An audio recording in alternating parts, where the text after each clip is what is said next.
관계심리학을 연구하는 교사단에서 호흡과 마음챙김에 대해 공부하고 있습니다.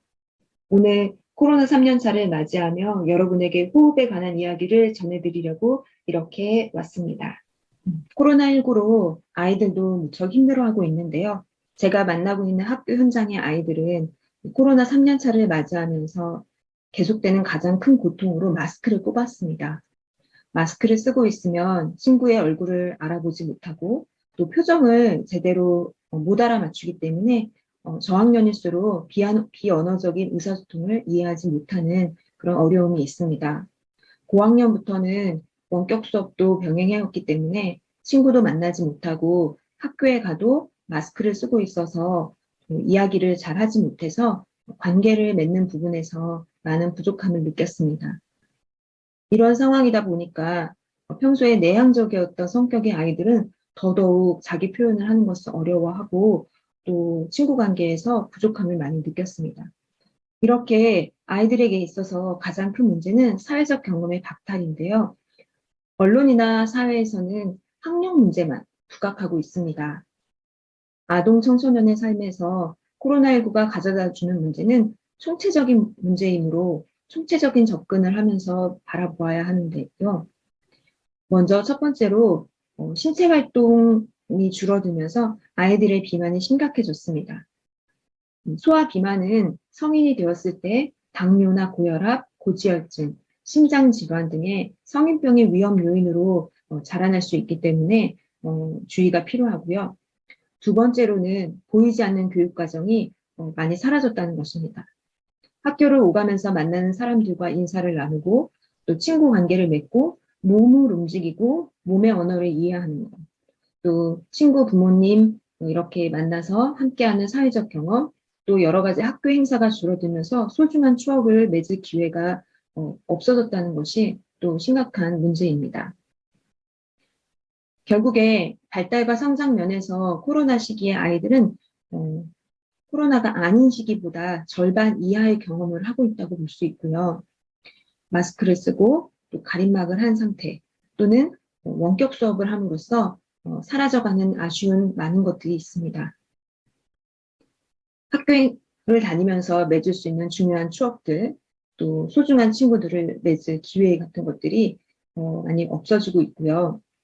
이렇게 친구도 없고 형제도 없다면 아이들의 사회적 경험은 부모에게 의지할 수밖에 없는데 부모를 통한 사회적 경험과 경험은 친구들을 통한 사회적 경험을 대체해주지 못하는 것으로 나와 있습니다. 이렇게 또래 관계를 통해 문해가 발달하고 비언어적인 의사소통 능력을 개발할 기회가 생기고 또 협동 능력과 사회 규칙을 이해하는 이런 종합적인 그런 발달 과정이 코로나 시기에는 많이 생략되고 부족해졌다는 것이 아이들에게 무척 힘든 점입니다. 또한 코로나19 이후 마스크가 두려운 사람들이 있습니다. 2020년 6월 11일 오전에 제주도 서귀포시의 한 초등학교에서 과학 수업을 하고 있던 기간제 교사인 선생님이 수업 도중에 갑자기 쓰러져서 병원으로 옮겨진 사건이 있었어요. 아쉽게도 선생님은 돌아가셨는데요. 평소에 심혈관 질환을 알아왔던 선생님은 명예퇴직을 하고 제주도로 내려간 상태였어요. 그런데 기간제 교사로 일하면서 학교에서 온라인 수업과 등교 수업을 준비하고 또 마스크를 쓴 채 장시간 수업을 하는 것에 대한 그런 어려움과 스트레스로 인해 이런 것이 죽음의 한 원인이 아닐까 이렇게 주장하고 있고요. 그 당시 그 학교의 교사들과 그 반의 아이들 모두 심리치료와 상담을 받았다고 합니다.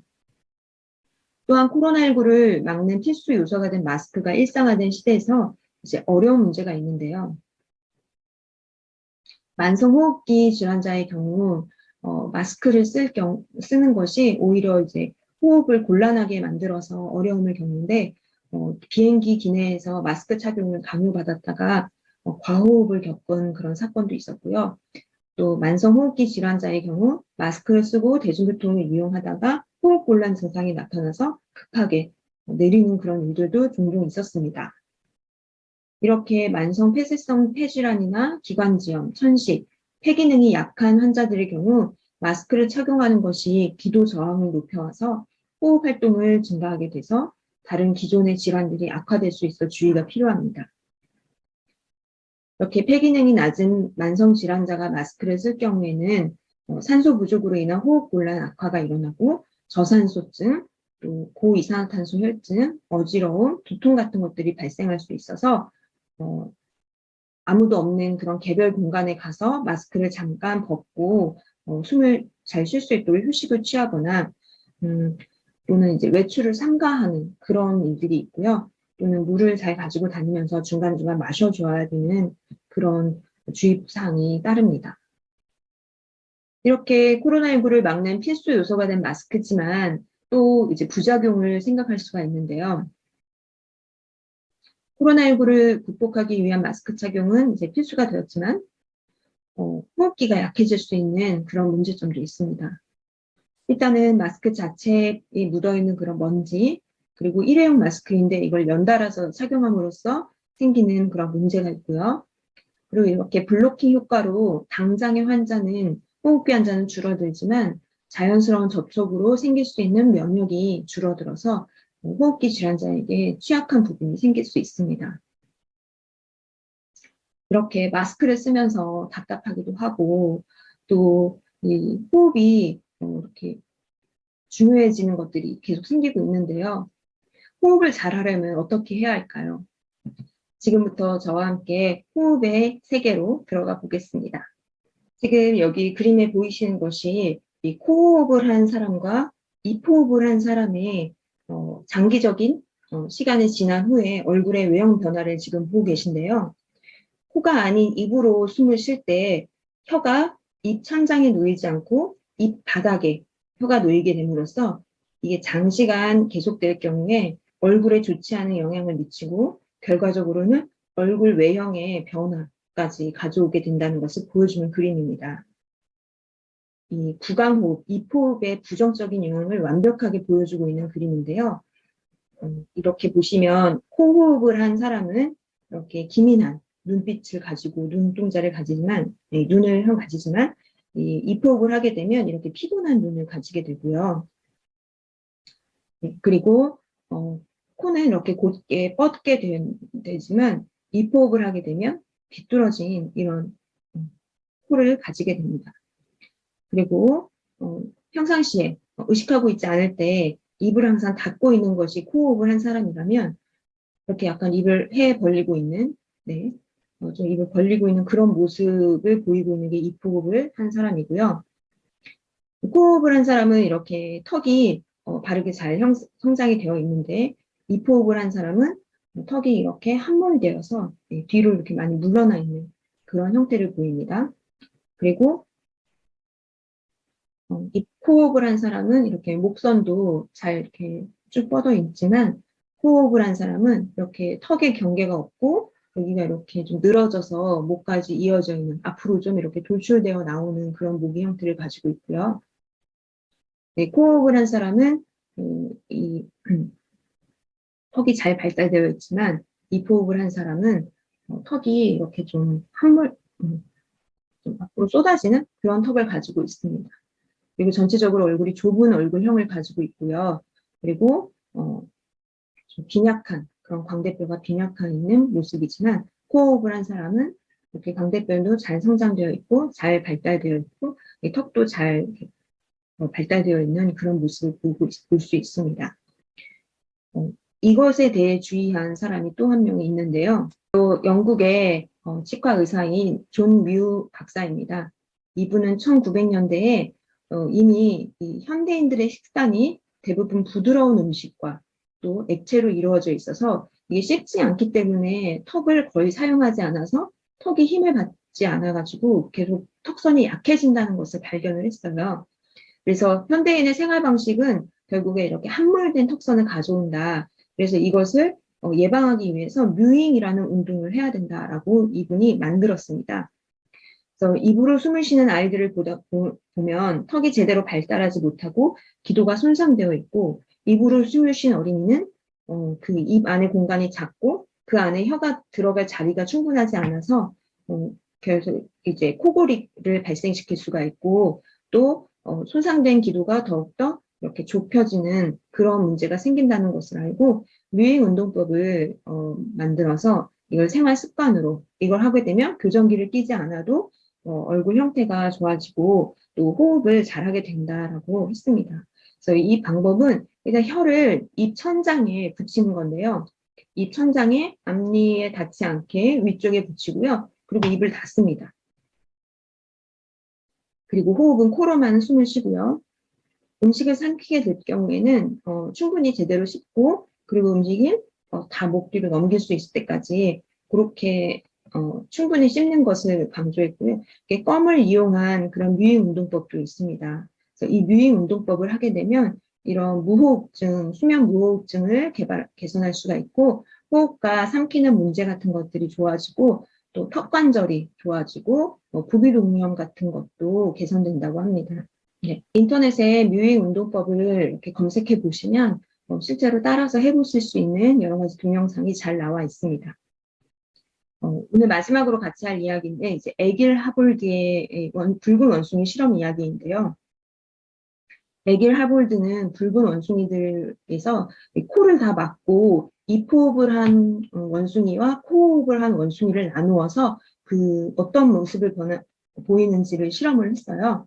그랬을 때 입호흡을 한 원숭이들은 얼굴이 길어지고 아래턱이 느슨해지고 입이 평상시에 입을 이렇게 벌리고 있으면서 활력 없는 그런 모습을 보였고 이러한 얼굴의 외형의 변화는 목 안에 기도의 변화까지 가져와서 입으로 공기를 들이마시면 호흡의 압력이 감소해서 입 뒤쪽의 연조직이 느슨해지는 그러한 결과를 가져왔습니다. 그래서 전체적으로 입안의 공간이 줄어들게 돼서 입호흡을 하는 사람은 어쩔 수 없이 또 입호흡을 계속하게 되고요.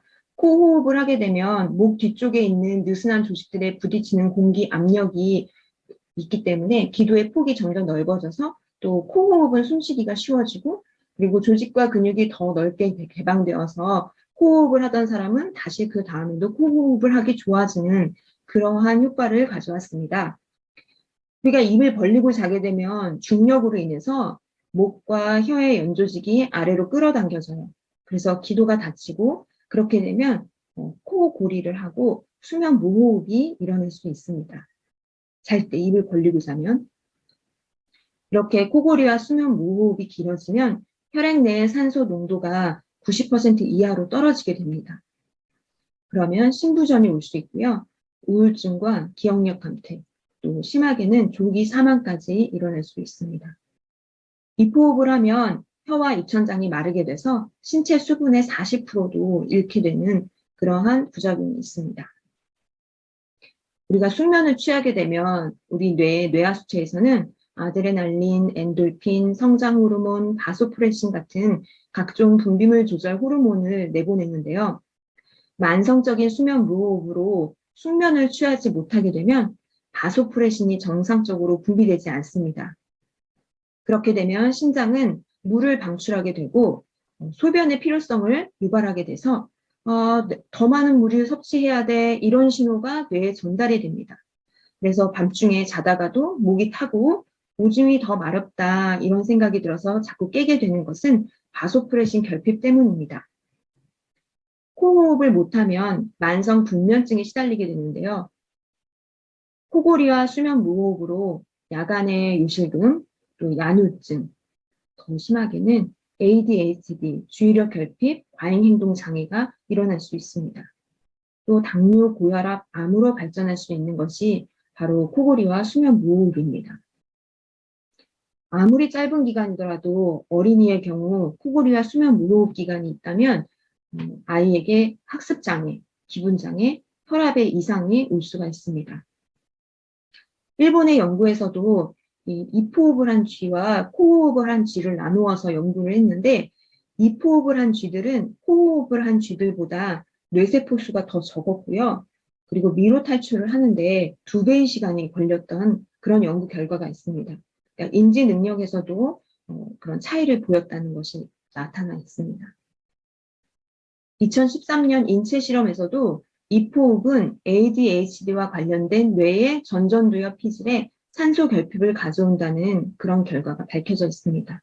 그래서 코골이와 수면 무호흡은 이러한 여러 가지 질환을 가져올 수 있다. 그래서 코골이와 수면 무호흡이 일어나지 않도록 입으로 호흡하지 않고 코로 호흡할 수 있도록 하려면 우리가 이제 올바른 호흡의 기술을 익혀야 되고 또 올바른 호흡법을 이 시간을 통해서 여러분께서 알아가셔서 실제 생활 속에서 실천해 보시는 것이 필요합니다. 결론적으로 말씀을 드리면 호흡은 느리게 하시고 적게 그리고 입이 아니라 코호흡을 통해서 하셔야 되고요. 날숨은 길게 완전히 내뱉는 그러한 호흡법이 중요합니다. 그럼 오늘 함께 저와 함께 호흡의 기술 훈련법을 한 가지 익히고 가시도록 하겠습니다. 오늘 함께 해보실 호흡법은 호흡 조정법입니다. 우리의 폐는 두 가지 자율신경계로 덮여 있는데요. 짧고 급한 숨을 쉴 때는 공기분자가 교감신경을 자극합니다. 그러면 우리 몸은 심박수가 증가하고 아드레날린이 솟구치며 혈관이 수축하고 눈의 동공은 팽창합니다. 손바닥에서는 땀이 나고 신경이 날카로워집니다. 바로 이 상태는 우리 몸이 목표에 집중하도록 해서 위험한 상황에서 싸우거나 도망가는 반응 태세를 취하도록 하는 것입니다. 길고 느린 호흡을 하면 이완 효과가 있습니다. 우리가 들이마신 공기 분자가 깊이 내려가면서 부교감 신경 스위치를 켜게 되고 체내 기관은 휴식이나 소화하라는 신호를 더 많이 받게 됩니다. 우리가 더 깊고 부드럽게 숨을 들이쉴수록 또 더 길게 숨을 내쉴수록 심장은 더 천천히 뛰고 우리의 몸은 차분해집니다. 우리 몸은 아주 가끔 순식간에 교감신경의 강력한 경보 상태에 머물지만 이렇게 순식간에 교감신경의 강력한 그런 반응 상태에 머무는 것은 잠깐이지만 이 몸이 다시 이완과 회복 상태로 돌아가는 데는 1시간이 넘게 걸립니다. 이렇게 극도로 확대된 교감신경 긴장 상태가 계속된다면 이렇게 자신을 다그치는 일이 매일 반복된다면 우리의 삶의 질은 떨어질 수밖에 없습니다. 호흡은 우리가 의식적으로 조절할 수 있는 자율신경계는 아니지만 이 호흡으로 조절을 통해 자율신경계를 조절할 수 있습니다. 느리게 호흡을 하면 미주신경망을 따라 소통이 시작되고 부교감 상태로 이완됩니다. 빠르게 호흡하면 미주신경 반응이 반대로 일어나 우리 몸은 스트레스 상태가 됩니다. 호흡을 통해 자율신경을 조절하고 심한 스트레스를 고의로 유발해서 나머지 시간에 이완과 회복을 취할 수도 있습니다. 일부러 호흡을 짧고 빠르게 함으로써 나중에 더 느리고 긴 호흡으로 우리가 좋은 호흡으로 가기 위해 이렇게 짧고 빠른 호흡법을 또 실습할 수도 있습니다. 그래서 오늘 할 호흡 조정법은요, 이제 폐활량을 최대치로 이렇게 늘려보고 또 몸에 있는 그 공기를 모두 다 빼내보는 그런 연습도 한번 해보실 건데요. 지금 보시는 것은 우리 성인 남자를 기준으로 한 폐활량을 보여주고 계신데요. 이 성인 남성의 기준으로 총 폐의 용량은 5,800cc 정도 됩니다.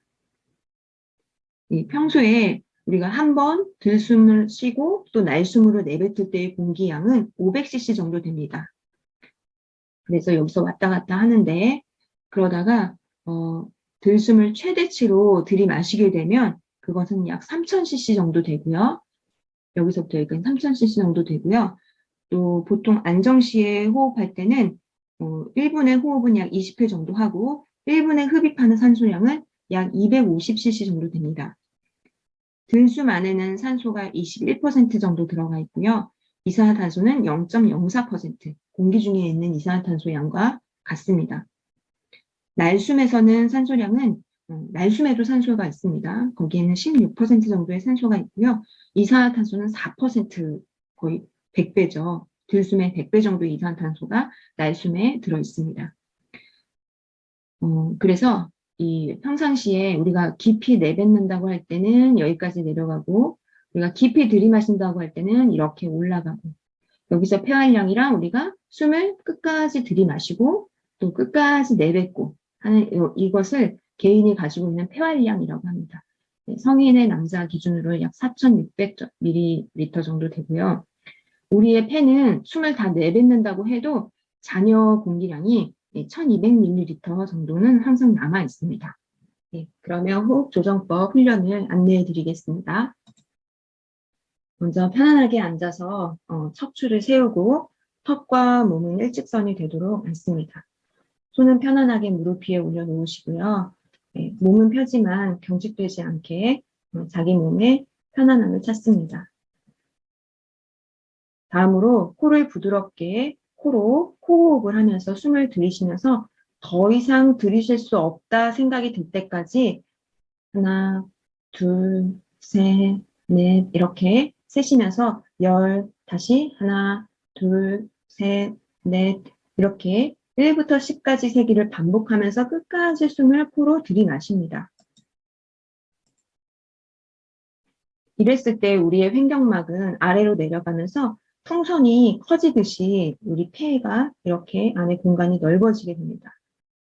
그래서 횡격막을 최대로 내려보내고 몸 안에 공기를 가득 채우고 이제 날숨을 하는데요. 코로 부드럽게 코로 날숨을 하면서 폐가 비었다는 느낌이 들 때까지 똑같이 1부터 10까지 세기를 반복하며 숨을 내쉽니다. 이때 우리의 횡격막은 위로 올라오게 되고요. 폐 안에 공간이 작아지게 되는데요. 마치 풍선이 바람이 다 빠져서 쪼그라든다는 느낌이 들 때까지 1부터 10까지 세면서 코로 숨을 다 길게 모두 내뱉습니다. 끝까지. 자, 이렇게 코호흡으로 들숨, 코호흡으로 날숨, 끝까지 들이마시고 끝까지 내뱉는 것을 적게는 10번, 많게는 30번을 반복하면서 호흡 조정법을 합니다.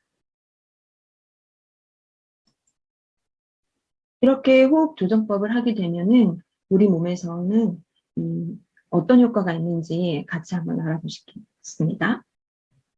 폐는 근육이 없어요. 그래서 스스로 움직이지 못하고 폐 아래에 있는 가로막, 횡격막이 움직이고 또 갈비뼈 사이에 근육이 움직이면서 그 움직임을 통해서 호흡이 일어나게 됩니다. 우리 몸은 전체적으로 호흡할 때 갈비뼈로 인한 호흡은 약 30%고요. 70%가 횡격막의 상하 운동에 의해서 호흡이 이루어집니다. 들숨일 때는 횡격막이 내려가게 되고 갈비뼈가 앞으로 올라가면서 흉곽의 부피가 커지고요. 압력은 작아지게 됩니다. 공기 압력은. 이때 압력을 다시 높이기 위해서 몸 밖에 공기를 가져오게 되는 들숨이 일어나게 되는 것입니다. 날숨일 때는 횡격막이 위로 올라가고 갈비뼈는 다시 척추 쪽으로 내려가면서 흉곽의 부피가 작아지고 압력은 높아집니다. 이에 따라서 폐의 압력이 몸 밖보다 높아지게 되니까 폐 속의 공기를 얼른 몸 밖으로 배출해내서 압력을 낮추려고 하게 됩니다. 이게 날숨입니다. 대부분의 성인이 가스호흡을 한다고 하는데 이 호흡은 주로 갈비뼈 운동에 의한 갈비뼈가 척추 쪽에서 앞으로 나가고 다시 척추로 들어오고 이런 갈비뼈 사이 근육의 운동으로 인해 호흡이 일어나는 것이고요. 좋은 호흡이라고 할 때는 복식호흡이죠. 네, 주로 횡격막 운동에 의해서 호흡이 일어나는 복식호흡을 하는 것이 좋습니다. 이것을 하려면 숨을 깊이 들이마시고 오늘 한 호흡 조정법처럼 숨을 끝까지 내뱉고 그렇게 해서 횡격막의 상하 운동을 좀 자극할 수 있도록 하게 되면 우리 몸 곳곳으로 산소가 잘 전달되게 됩니다. 이렇게 호흡 조정법을 통해 복식 호흡을 하고 횡격막을 이용한 호흡에 집중하게 되면 고혈압이 있는 분들은 고혈압 증상이 감소되고요. 또 체지방이 좀 감소되는 그런 효과도 있습니다. 그리고 스트레스가 완화되고 면역력도 강화된다는 그러한 결과가 있습니다. 우리가 이렇게 복식 호흡, 느리고 긴 호흡을 하게 되면 교감신경계의 긴장이 완화되겠죠. 그래서 코르티졸 같은 스트레스 호르몬을 방출하는 것을 효과적으로 막을 수가 있습니다. 또한 이렇게 깊고 느린 호흡은 부교감신경계의 활동을 촉진시켜서 심장 박동수를 저하하고 정서적으로 안정되고 면역이 강화되는 효과가 있습니다. 네, 오늘 저와 함께 호흡 이야기를 알아보셨는데요. 다음 시간에는 정말 신기하고 재미있는 호흡 이야기로 다시 돌아오겠습니다. 네, 감사합니다.